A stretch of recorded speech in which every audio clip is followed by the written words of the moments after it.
Welcome, and thank you for joining me for this presentation, Lessons Learned from Student Surveys. My name is Beth Labarge, and I'm just going to tell you a little bit about my experience this year using student surveys in my classroom.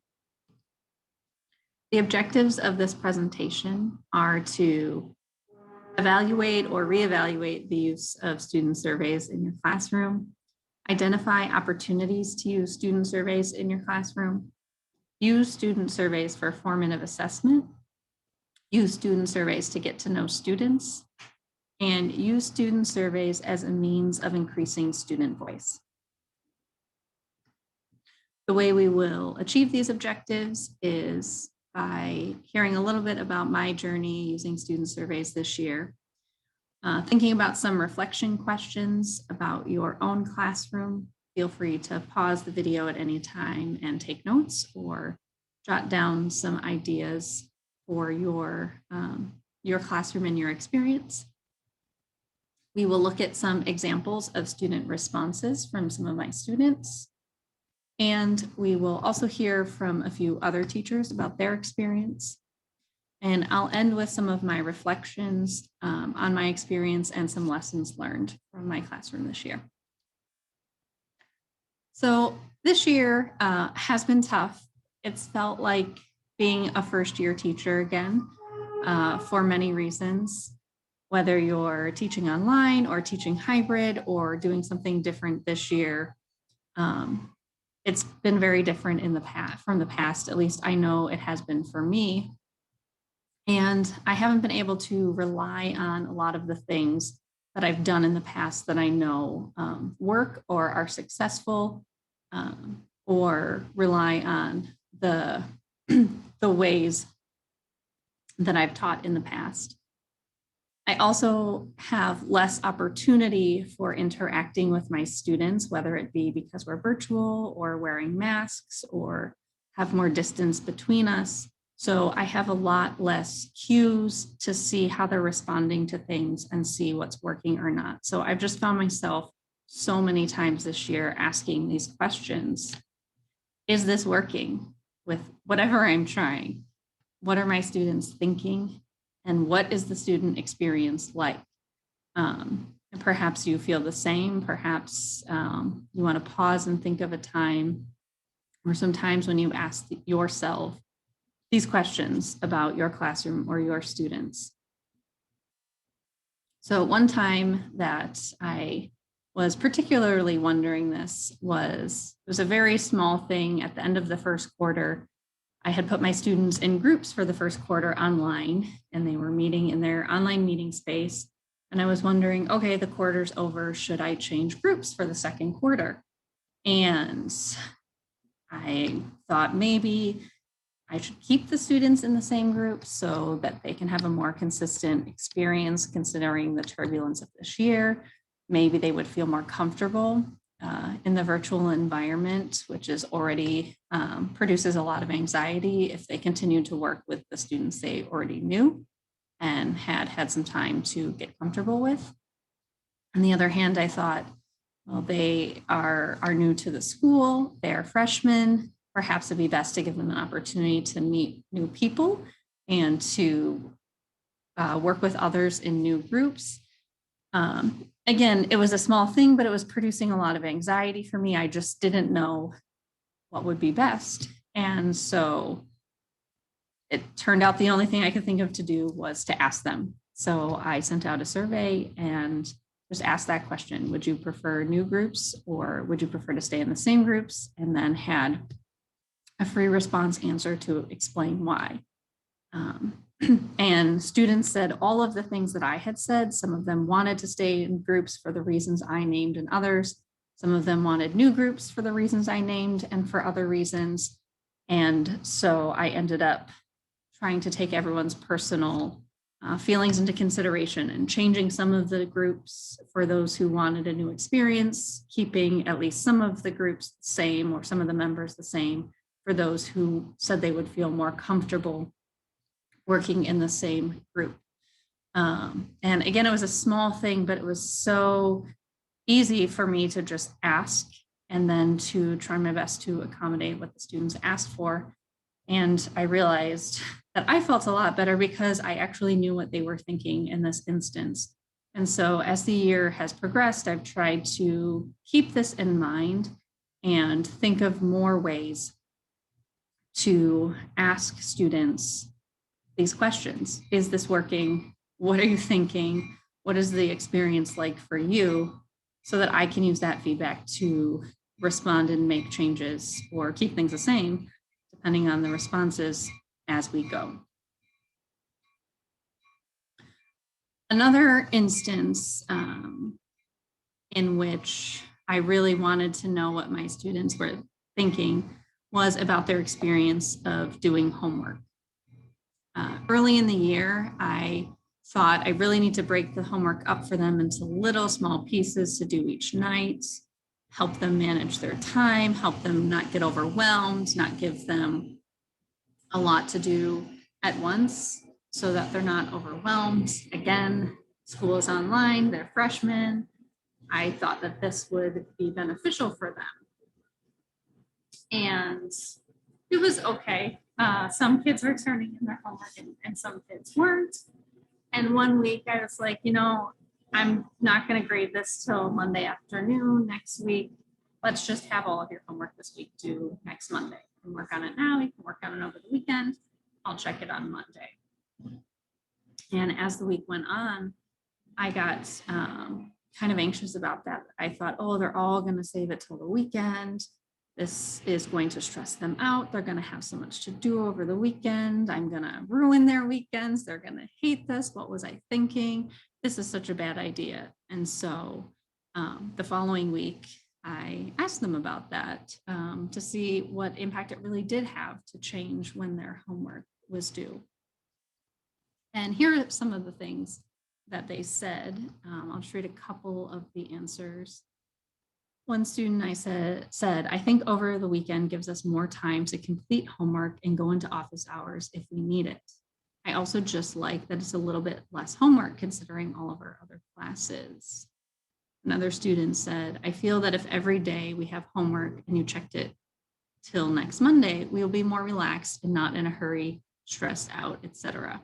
And it turns out that almost unanimously, this was what students said, that it was a much more positive experience for them to have it due on Monday, work on it at their own pace, or in fact, work on it over the weekend or Monday morning during their study hall. Almost all of them said something about being less stressed or having more time to do the work or having more time to do the work in their other classes and not have so much to do at the same time during the week. I was pretty surprised by this feedback, actually. And interestingly, or probably not surprisingly, it fit with the fact that when I did make this change, more students turned in their homework on that Monday than did regularly during the week. So having asked my students this, I found out something that I didn't know and was able to make a really easy change. There was no reason not to assign the homework in this way, especially if it was providing a better experience for them and getting more homework done in the end. Another question I have asked, which is very different, is what is one thing that would be helpful for me to know about you or this class? So a lot of times the questions that I've asked have focused on my teaching or their learning or their experience in this class and have given me information about how to make immediate changes in the way that I'm teaching or the structure of the class. But as I continued to give these surveys, I realized that students were sometimes telling me other things, like about their stress levels, or about what's going on at home. And I realized that I could also use surveys as a really good way to get to know my students, either as learners or as people, or in whatever way they wanted me to know them. So I've also been asking open-ended questions like this that give them an opportunity to tell me more about themselves or the class, whichever they prefer and whichever they feel is what I need to know at the time. So I had a really hard time actually narrowing down what answers to share on this survey because they were great. They were so interesting. They were so insightful, and they were so varied. Um, some students told me about their haircuts. Some students told me about the loss of a pet and how they were feeling. Some students told me about their learning experience at home or online. Some people gave me suggestions for the class. And overall, I just learned so much about them as students, as people, or about what was going on with them. So I'm just gonna pause here for a minute, or you can pause the video if you want to read some of these answers and kind of see the wide range of information I got from asking this question.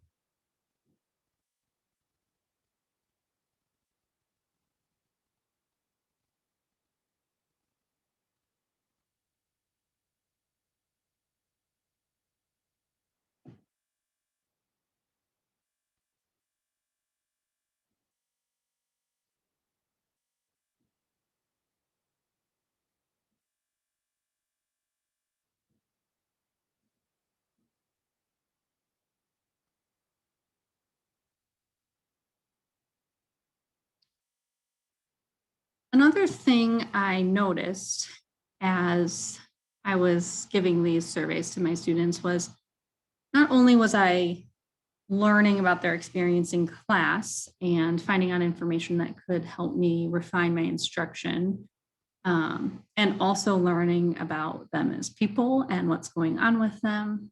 I also started to feel that this had become an opportunity for students to have voice in the classroom, for them to have an opportunity to express themselves, be asked about what they need and want and are feeling, and just have an ability to share what they needed or wanted to. And these two questions were actually, or sorry, these two answers were actually from questions about the learning experience. They kind of give me insight into the fact, or this idea of student voice. So this first student said, I feel much better about homework than I did last quarter. I think this new system is working better for most people. So this student is recognizing that, whether consciously or not, that the students were involved in creating a new system for homework and turning it in on a different date, and it's working for the student. So that's directly a result of students having a say in the way we do things in the classroom.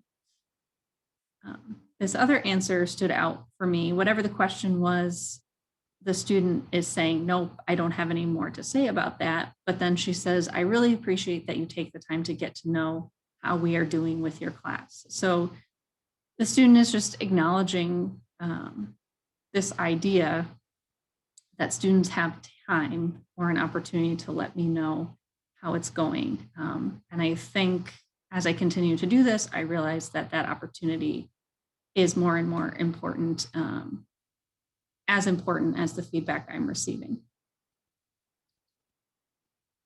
I'm going to pause here and let some other teachers talk for a minute and share their experience with using surveys this year as well. So this first student we're going to hear from is a senior English teacher talking about her experience adjusting from online teaching to hybrid teaching with her students. As we transitioned into hybrid learning, I could tell that the 4 to 6 students in front of me were having a better experience than they had in virtual. They were more focused. They shared with me daily. They got more work done. They weren't quite so distracted by their phones, their siblings, whatever else was going on. But I was concerned that in our hybrid setup, the 24 to 27 kids who were at home were maybe having a worse experience. So I sent a survey to the students at home, and they could choose between very much changed or very much improved, a little bit improved, no difference, a little bit worse, much worse. And I asked them to share about their sense of my attention to them, how much they think they're learning, and their ability to focus and their willingness to participate. And what I found was that my assumption was false, and that students felt as though their experience basically was maintained from the shift from fully virtual into hybrid.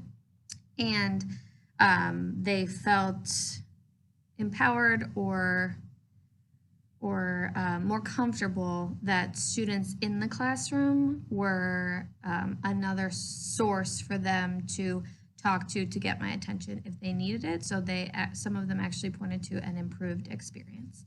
So I maintained our procedures and was no longer concerned that they were suffering silently at home.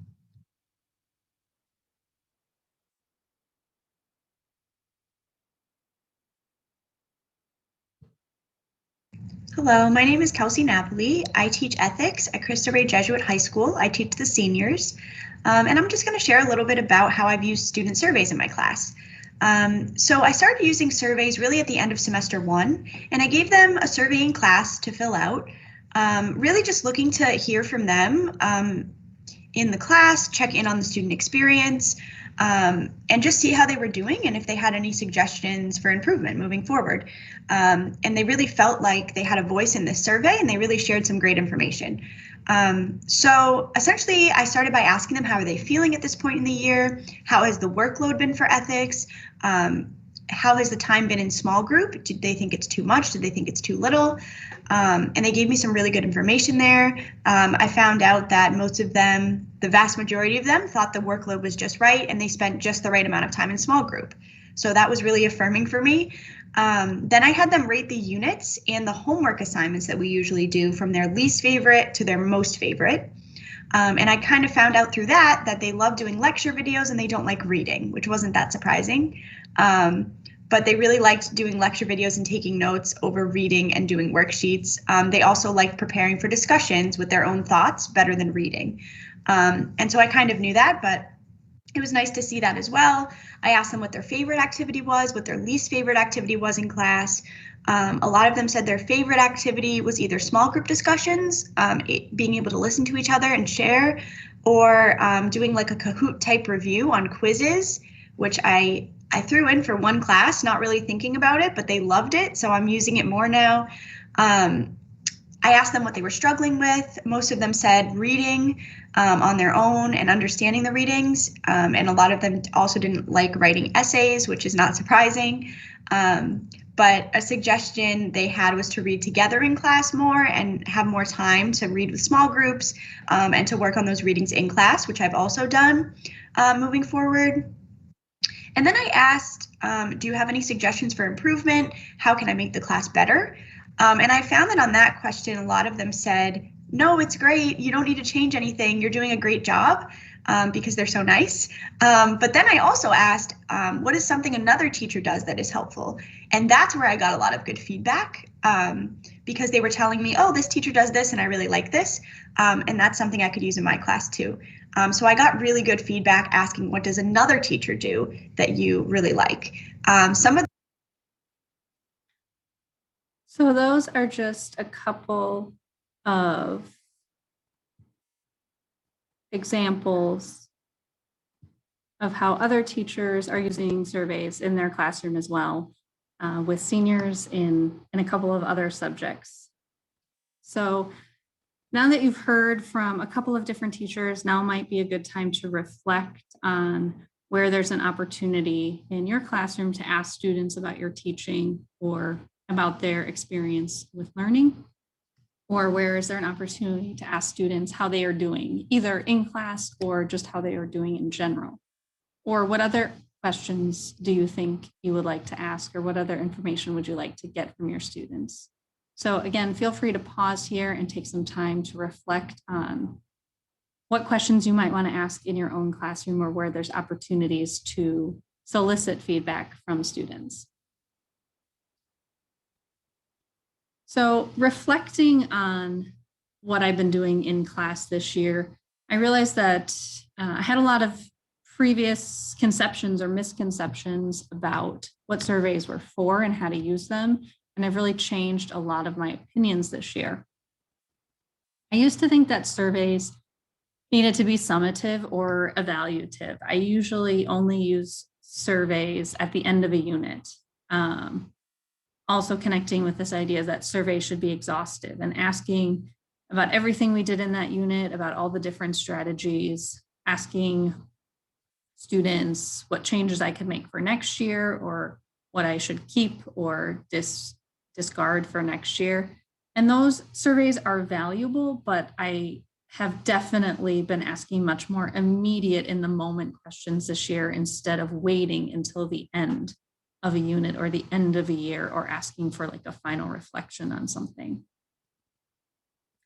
I also, to be honest, was really afraid to give surveys to freshmen. I've mostly just given them to my seniors in the past. And the seniors have always provided really insightful feedback for me, but I just wasn't convinced that ninth graders would be as helpful. And that's just totally not true. Anything that they have provided has been very helpful and just given me a lot of insight into what their experience is and what they're thinking and how they're doing. I also sometimes worry that students will be overly critical or dishonest. They're usually not either of those things. I mean, they're very honest. They talk about their feelings. They talk about their bad haircuts. They talk about their pets. They tell you what they don't like. But I've never also really had students be overly critical in any way. And when students are particularly critical, I've followed up with them and found out really most of the time it's due to some sort of stress or anxiety that they're feeling. That's not really about the class, and it actually turns into a good moment to address the way that they're feeling. And I think there's also a misconception that student feedback isn't data or isn't valuable data because it's not a test or an assessment of learning. And it's a different type of data and information, but it is data that tells us how students are doing and how we can improve. And I think also there's a misconception sometimes that feedback is hard to implement. And for me, asking different types of questions that are much more immediate and about something specifically that I'm worried about or specifically that I want to consider changing, the feedback is immediately implementable if it's related to the situation at hand.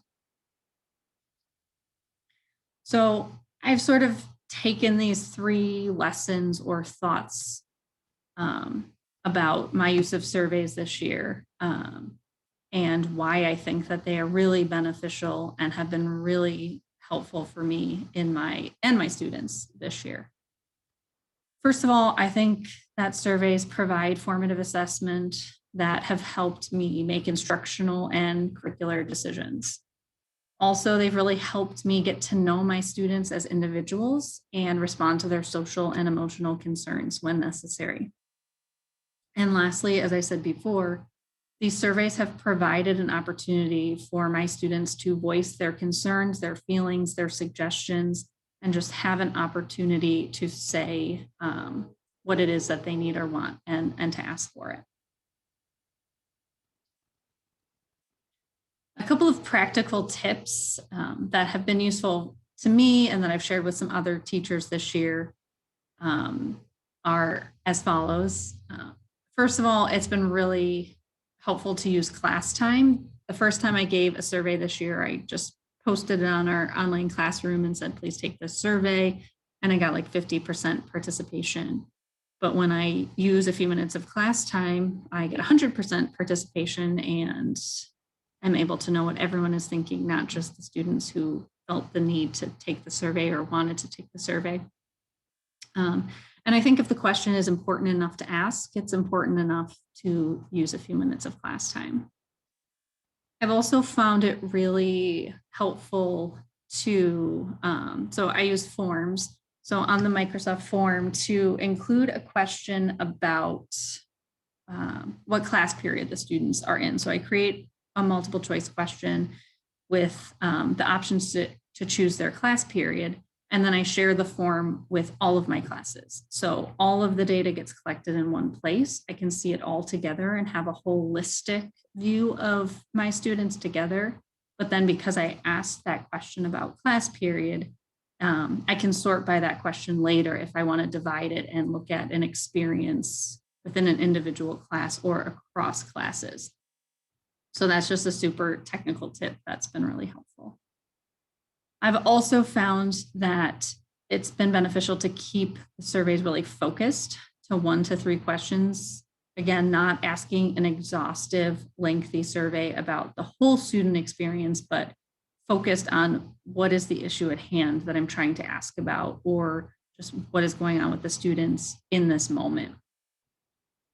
Also, if you're going to use class time, using the shorter survey doesn't take up as much class time. And also, I think we all get tired and lose focus on a long, exhaustive survey. But if it's just 1 or 2 questions, the students can really commit to answering them completely.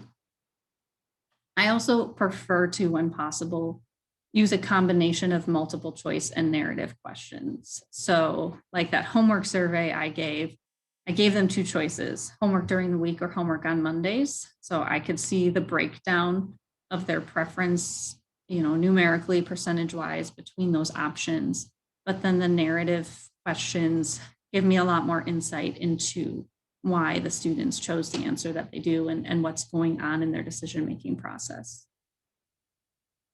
Something that I think is super, super, super important, especially when considering that idea of student voice and using surveys to let students know that they have an opportunity to share and that you're listening, is to respond to or address their responses. Sometimes that's as simple as making a change. You said you would rather have your homework due on Mondays, so I'm going to make that change. But also telling students that that's why you're making that change. I heard you in your survey, and I'm going to make this change. Or sometimes I have to say, you said this in your survey, or a lot of you said this in your survey, and it's not a change we can make right now because of X, Y, and Z, but I still hear you. And here's what I'm thinking about that, or here's something we can maybe do instead.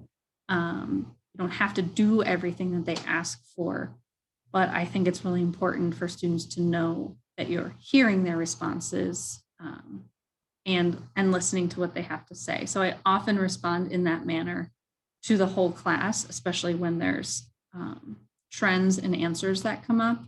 And I definitely also reach out to individual students if there's something that I feel is concerning or needs follow-up, or I just want to make sure that the student knows that I heard them.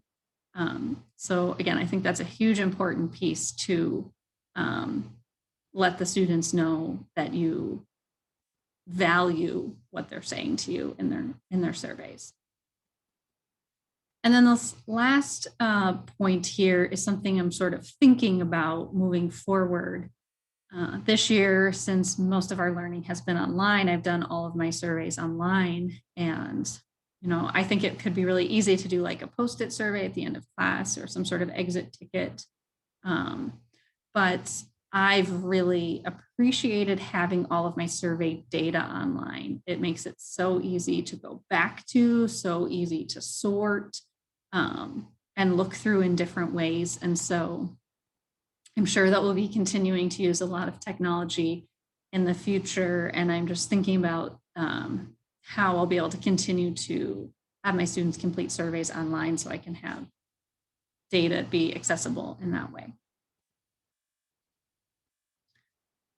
So as I've been thinking about my use of student surveys and what I think is important about them, I've also been thinking about how does this fit in with some of the standards or benchmarks or criteria that I use to consider what's effective teaching practice.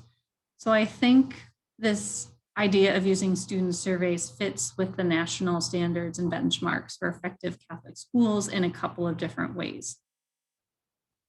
First of all, this idea that faculty use a variety of curriculum-based assessments aligned with learning outcomes and instructional practices to assess student learning, including formative, summative, authentic performance, and student self-assessment. So I think student surveys, as I have said before, are one of many important types of formative assessment. They help me gather information about student learning and my teaching right in the moment so I can make changes. And they'd also provide a really good opportunity for student self-assessment. I've used them in that way as well. I also think these surveys fit really well with the idea that 21st century learning provides students with the knowledge, understanding, and skills to become creative, reflective, literate, critical and moral evaluators, problem solvers, decision makers, and socially responsible global citizens. In order for students to be those things, they need opportunities to have opinions, to have a voice, to share their ideas, to be reflective on the classroom experience or critical about it, or evaluate how things are going. And so I think these reflective opportunities help us toward this goal of creating students who have a voice and who use it. I also think that student surveys fit in a lot of the different criteria of the Danielson framework. The information that I have gotten from these surveys has absolutely helped me have a better knowledge of my students that I can use to, in turn, better serve them. It's also helped me in designing my instruction when I know that I can get feedback from them on how things are working and what they're learning. It also is a type of student assessment, this formative assessment. It has also, I believe, helped to create an environment of respect and rapport. I think my students know that I respect and value them and them as learners by giving them an opportunity to provide feedback and by implementing and responding to that feedback. And in doing so, implementing and responding to that feedback, that's a way of being flexible and responsive to the needs of my students. So I think, again, this way of using surveys and asking students for information really does fit in with a lot of the criteria for good instruction. So before I end, I want to thank my colleagues, Kelsey Napoli and Colleen Nieto, again for sharing their experience with student surveys in their classroom. And I want to thank you again for all joining me and making it through this presentation. I hope there was something useful for you or something that you can take and implement in your classroom. Feel free to reach out if you have any questions or comments or suggestions or ideas about how you use surveys in your classroom and want to continue the conversation. Again, I'm Beth Labarge. My email is at the bottom. And again, thank you for joining me.